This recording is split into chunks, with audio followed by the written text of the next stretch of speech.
Jean-Marc Jancovici, bonjour. Bonjour. Vous êtes associé de Carbone 4, vous êtes président de The Shift Project et vous avez publié fin 2015 Dormez tranquille jusqu'en 2100 et autres malentendus sur le climat et l'énergie aux éditions Odile Jacob. Alors, le postulat de base de ce livre, c'est que toute situation économique et par extension sociale et politique dépend avant tout de la quantité d'énergie consommée dans une économie. Alors, je vais lire un passage pour commencer, un passage qui fait réfléchir tous ceux qui font des prévisions économiques et Exerfi en est concerné. Depuis les années 80, le PIB par personne en moyenne mondiale varie très exactement, avec 1 ou 2 années de décalage, comme la production mondiale de pétrole en volume, indépendamment des prix. Est-ce que cela veut dire que, puisque la production baisse en ce moment, il faut s'attendre à une récession très bientôt ? Alors, la réponse est oui. Oui. Du reste, on en voit les prémices en ce moment. Tout le monde est en train de se gratter la tête sur le ralentissement des émergents, la croissance qui repart pas tant que ça dans les pays de l'OCDE. En fait, quand on regarde la situation économique dans les pays de l'OCDE, la croissance est repartie sur la base de l'augmentation patrimoniale d'une toute petite partie de la population. Les salaires sont pas repartis, le taux d'emploi n'est pas revenu à ce qu'il était en 2007, la production industrielle baisse un peu partout. Et tout ça devient très logique si on fait intervenir l'énergie. Parce que l'énergie, c'est la nourriture des machines. Et en fait, la civilisation industrielle, ça n'est rien d'autre que d'avoir transféré la transformation du monde des hommes aux machines. À l'époque du Moyen-Âge, c'était nos bras et nos jambes qui transformaient le monde. Pas vite, pas de manière massive, pas très rapidement. Donc le PIB était proportionnel à la population. Plus vous aviez de bras et de jambes, plus vous transformiez l'environnement.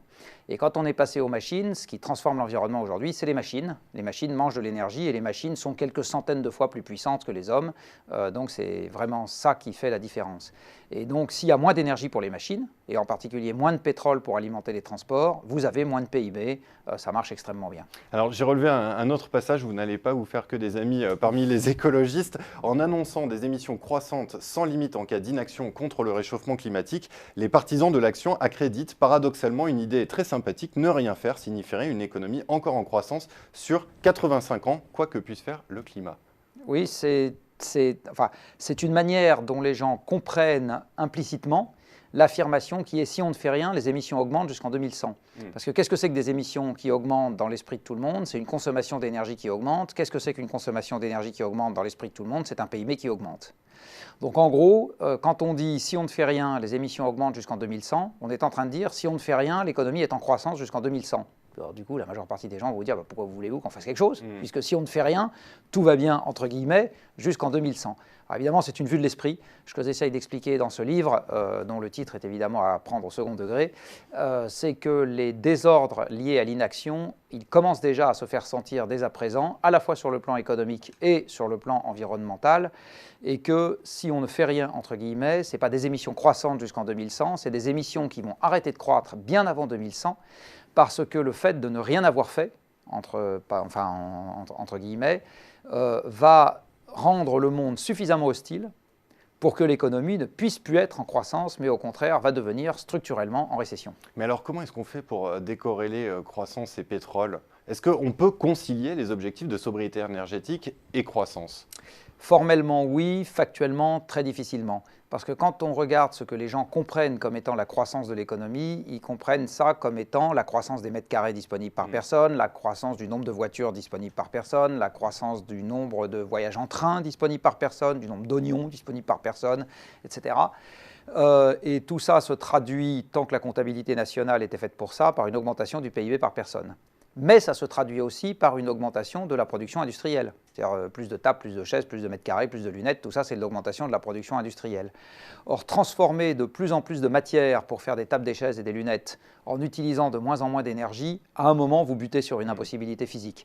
Donc l'idée qu'on va arriver à résoudre les grands problèmes d'environnement dans le monde, à 9 milliards d'individus, avec un PIB par personne en augmentation, personnellement, je n'y crois pas.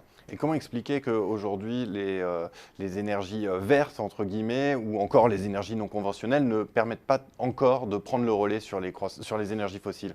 Une des choses que j'explique dans ce livre aussi, c'est que historiquement, nous sommes passés des énergies vertes aux énergies pas vertes. Donc quand on regarde la civilisation humaine, elle s'est d'abord développée avec le soleil, le vent, le bois, etc. Et si on est passé à ces affreuses choses que sont le pétrole, le charbon et l'horreur absolue pour les Français qu'est l'uranium, c'est bien parce que ces énergies-là avaient des avantages sur les énergies renouvelables. Alors elles ont un gros inconvénient, elles ne sont pas renouvelables. Un deuxième gros inconvénient pour les énergies carbonées, c'est qu'elles changent le climat. Sinon, pour le reste, elles sont beaucoup mieux que les énergies renouvelables. Elles sont beaucoup plus faciles à extraire de l'environnement, donc elles coûtent beaucoup moins cher, et elles offrent la possibilité d'une palette d'usages beaucoup plus vaste. Quand on pense énergie renouvelable en France, on pense essentiellement solaire et éolien. Il faut savoir que c'est l'arbre qui cache la forêt. Sur les 15 dernières années dans le monde, l'énergie qui a le plus augmenté, et de très loin, c'est le charbon. Et il a augmenté 30 fois plus que le solaire. Donc ce qui se passe en ce moment dans le monde, ce n'est pas du tout l'essor des énergies renouvelables, c'est l'essor du charbon. Voilà, encore des petites choses à méditer. Merci beaucoup Jean-Marc Jancovici. Pour ceux qui veulent aller plus loin, Dormez tranquille jusqu'en 2100 et autres malentendus sur le climat et l'énergie aux éditions Odile Jacob. Merci beaucoup. Merci.